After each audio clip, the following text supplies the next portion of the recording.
AI is incredible. It can teach you how to fry an egg and even write a poem, pirate style. Yarr! But it knows nothing about your work. Slackbot is different. It doesn't just know the facts. It knows your schedule. It can turn a brainstorm into a brief. And it doesn't need to be taught. Because Slackbot isn't just another AI. It's AI that knows your work as well as you do. Visit slack.com/meet Slackbot to learn more. For the News and Observer, I'm Dawn Vaughan, your host for Under the Dome for the week of Monday, March 6, 2023. Today I'm here with my colleague, Luciana Perez Uribe Guinassi. And if you're listening to this as the week starts on Monday morning, I know we're all hyped for State of the State, but probably still talking about Medicaid expansion, which was big news at the end of this past week. Of course, it's been big news and not big news, and sort of news and a big fake out news for years. We're going to talk more about the background on that in a little bit. But first, what the actual huge news was that on Thursday morning, which is known as Legislative Friday because not a lot happened. Sometimes there are votes, no votes. What happened on Thursday, there were a few committee meetings in the morning. But one meeting that wasn't in committee was all the big budget chairs were there. So a press conference was called between Phil Berger and Tim Moore, and some of those budget chairs came in who also happened to be integral in healthcare policy. And the big news was that the House and the Senate had finally come to an agreement, more or less. There's no bill yet, but basically probably on what a Medicaid expansion bill that they would both support would look like. So here's some of the audio of what Berger and Moore were telling reporters when this happened. We have come to an agreement on Medicaid expansion. And the agreement is that the Senate will modify the House's Medicaid expansion bill. We're in the process of doing that, so I don't have the draft at this point. And at the end of the day, what we know is we're going to have a legislation, we're going to have a policy that is going to expand access to working North Carolinians, that is going to ensure that there is a more robust supply of a lot of these services, that is going to result in less cost, but at the same time, vitally important, to protect access to health care, particularly in our rural areas. One of the balances that we were always concerned about was ensuring that we don't do anything that creates greater disparities and greater access issues to health care in our rural parts of the state. And, we have so many communities and counties that are having declining populations. They're having aging populations where the needs are even more acute. And where those areas where they have truly declining populations, the ability for the local community to supplant or to provide for that is even more challenging. So this is, I would submit to you, a very balanced way to approach it. It's one that we've consulted with, stakeholders from around the state, everyone from, hospitals to other healthcare providers, to you name it, folks that we believe are experts and have varying points of view. And the result of that has been to come up with something that I believe is a very carefully crafted and appropriate balance for where we are in North Carolina. So here's what I would say. That this agreement represents negotiations between the House and the Senate. The governor was not involved directly in those negotiations. The governor has been clearly involved in being an advocate for expansion. He's also been involved in talking to hospitals and others in an effort to assist us in getting to an agreement. But the negotiation was a House-Senate negotiation, and the agreement is a House-Senate agreement. I am confident that the governor will be pleased with this. My guess is the only thing that he would quibble about is he would want the Medicaid expansion provision to be effective immediately. And we'll have a conversation with him about that as well. Like I was saying, this happened on a Thursday morning when we weren't sure if there was going to be some deal because it's just been talked about for so long. And people who know a lot about the how this has come about over the years know that the big difference between the House and the Senate is that the Senate, and chiefly, of course, Senator Berger, wants changes to the certificate of need policy laws if they're going to pass Medicaid expansion, and the House does not want to do that. The House wanted other things earlier in the process for the past few years, like a work requirement, which doesn't look like it would hold up in court, potentially. So they really just both dug in for months, even last summer and into the fall.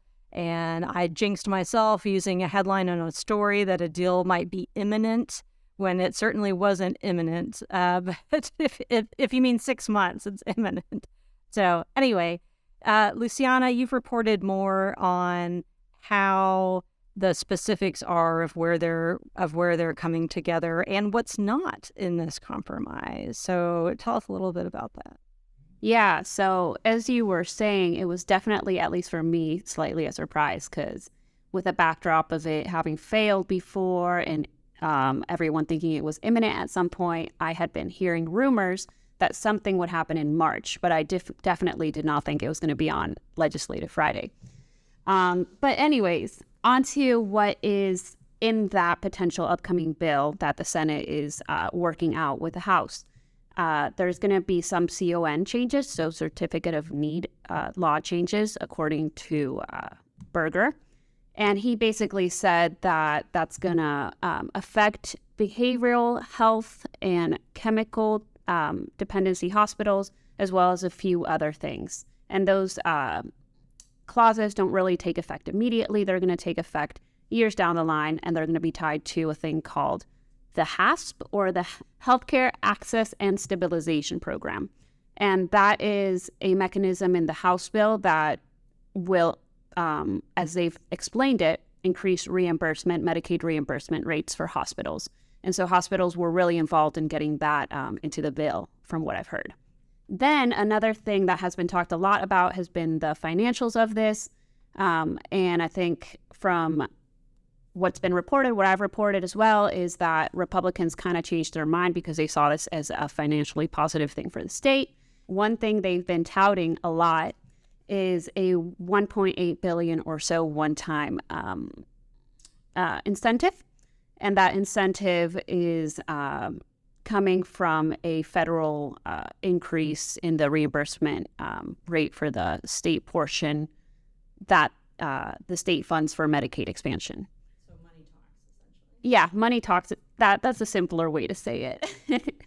And the one thing that won't be changing in that bill, that is not going to be in the reconciliation bill or the Senate's version of expansion that might come out, is the SAVE Act. And the SAVE Act is basically a portion to give nurses more autonomy of practice.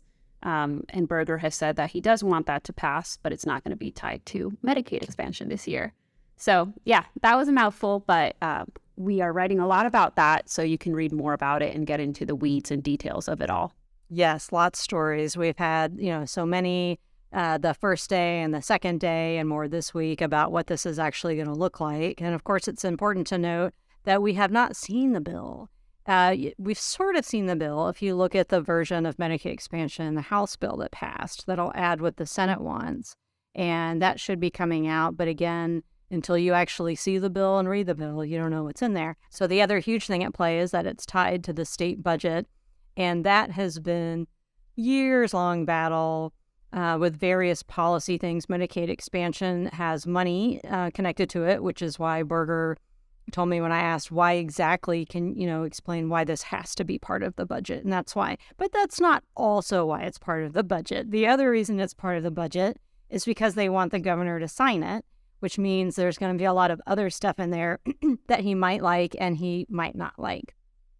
So we're going to take a quick break, and when we come back, we'll talk a little bit about the budget, state of the state, medical marijuana, and of course, headliner of the week too. We'll be right back. This episode is brought to you by Redfin. You're listening to a podcast, which means you're probably multitasking, maybe even scrolling home listings on Redfin, saving homes without expecting to get them. But Redfin isn't just built for endless browsing. It's built to help you find and own a home. With agents who close twice as many deals, when you find the one, you've got a real shot at getting it. Get started at redfin.com. Own the dream. You're listening to Under the Dome. I'm News and Observer Politics reporter Dawn Vaughan, here with my colleague Luciana Perez Uribe Guinassi. So, Dawn, you wrote about a story about this last week now. Can you tell me more about the Democratic Party and the shifts in leadership that are going on there? So big news about probably almost a month ago now, or about a month ago, the chairs, the leadership of the state Democratic Party, they had an election, and usually they shift around. So a couple different people here and there. And unless you're, a political insider within the party, it's not really very newsworthy. But it got a lot of attention. It's still getting a lot of attention because it wasn't what the status quo was. It was changes across the board with all the chairs. And at the most prominent person is, of course, the head chair, Anderson Clayton, who was the Person County party head, pushed a lot about rural Democrats needing attention.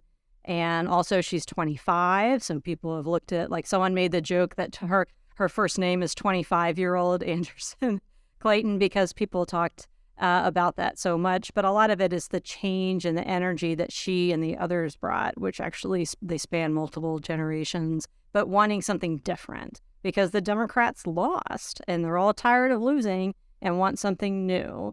And so I talked to various Democrats about what this could mean with that type of, like, energy was the key word about going forward, even those that didn't support Anderson's run. Cooper, the governor, did not support Anderson's run, but immediately came out wanting to work with her. Attorney General Josh Stein, who's running for governor, immediately wants to work with her. They met, I think, within a day, and Anderson's going around across the state talking to all these Democrats about what you want to do. So it seems like party-wide, they've recognized that what they've been doing isn't working. It may have worked when Governor Cooper was first elected, and his endorsements carried a lot more weight, and like that worked for a while, but then it didn't this last election. And so they're looking to the future and seeing what needs to change. And a lot of it could be in recruitment, especially in local races, because we work at the General Assembly. Our mindset is like all legislature all the time, but it's not just about that. It's about all these county races and everything else. So any shifts that we change with their leadership changing, maybe we'll see it at the General Assembly, especially in the way one of the vice chairs, Kimberly Hardy, told me, don't leave races unopposed. Even if you're going to lose, don't leave races unopposed, because it shows that the other major party just doesn't care to run anyone at all. Of course, you've got to recruit someone to run, so that's the other factor there. So that'll be something we'll be watching for a while. Just to tell listeners, other than Medicaid expansion, medical marijuana was a big thing this week. Both votes were at 420, which, we all know you planned it. Now, whether or not Senate Leader Berger or Rules Chair Senator Rabin planned it, no, maybe. It's like the staff obviously pushed it and they agreed, and it just happened to be perfect timing. But what does it actually mean, Lucy? Well, it's going to legalize medicinal marijuana, so not recreational, and it has some pretty tight restrictions. Senator Rabin has continuously said that he's looking to have one of the just tightest laws in the country for medicinal marijuana. And it's going to legalize it for a handful or so of conditions, such as PTSD. But yeah, the bill basically is going to be pretty limited in what it does and does not legalize. We'll see what the House wants to do with it. So a lot of things that are kind of still in limbo. The House and Senate have not taken up each other's bills yet. That sort of trading of priorities is coming soon, maybe even this week from what I'm hearing from leadership. And then abortion legislation is still one of those things that they're still talking about. I don't know if we'll see that bill. The sports betting bill, I won't hold my breath until I actually see the actual bill language. But, maybe that's showing up again. Representative Sane, if you're listening, go ahead and give us a heads up when you're actually going to file that bill. So, all right. Well, let's turn to our favorite segment, Headliner of the Week, with a little bit lighter topics than a lot of the seriousness that's been going on, although I feel like this is still important. Of course, Senator Berger, when they came out at the press conference for the Medicaid expansion deal, led off with the joke that they came to an agreement on this. So it's the Moravian Star and Cookie. So the House loves to run these state symbol bills where they're like, oh, we need this new thing here, new thing there. They usually come from fourth graders because in North Carolina public schools, fourth grade is when students learn about all the state symbols. My own son did a project and knows all the state symbols as a result. So he liked me talking about this story maybe than some of the other policy conversations I have at home. So anyway, the Moravian star would become the state star and the Moravian cookie would become the state cookie, and it's the same bill. And this started in the before COVID times when a fourth grade class made a pitch to the delegation from, the Triad area that the state cookie could be the Moravian cookie. And so I interviewed the teacher who it's 4 years later, has moved away, teaches at a different school a few counties over. I think he's in Pitt County now. And so we'll see if anything happens with it. I did ask Speaker Moore, why does the House keep running these bills when the Senate doesn't want them? Even when Senator Ralph Heiss, who's a prominent Republican, tried to make the rhododendron the state shrub, and that didn't go anywhere. So I also asked Senate Leader Berger, and I didn't get a no, right? So, and it maybe the more accurate answer could be when Moore quipped, maybe this is the year. So we joke a lot, we'll find out. So that's my headliner of the week. Full disclosure, my own ancestry is Moravian. I have never been to Old Salem. I feel much guilt about it now after doing this story and everything, because my great-grandmother even went to Salem College, is buried out there and everything. So covering this has reminded me that I should probably find out a little more about that. So anyway, that's my headliner. Luciana, who or what is your headliner of the week? My headliner is that there is a bill that would replace the gray squirrel with the black bear as the official state mammal. And the News and Observer actually ran a poll on what people thought on Twitter about which one should be the state mammal. And the results showed that it's pretty close. So 49% want the gray squirrel and 51% want the black bear. But yeah, you can let us know what you think.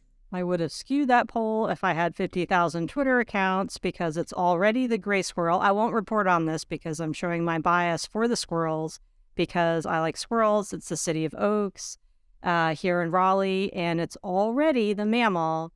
The black bear, you could certainly run a bill about what is the state bear and make it the black bear instead of, tree rats, as my dad calls them. So, all right. I'm Dawn Vaughan for Luciana and everyone else at the News and Observer. Thanks for listening, and we'll talk to you next time. For more from our politics team, subscribe to the News and Observer at newsobserver.com/subscribe. Follow us on Twitter at Under the Dome and NC Insider, and sign up for our weekly political newsletter, also called Under the Dome, at newsobserver.com/newsletters. Thanks for listening.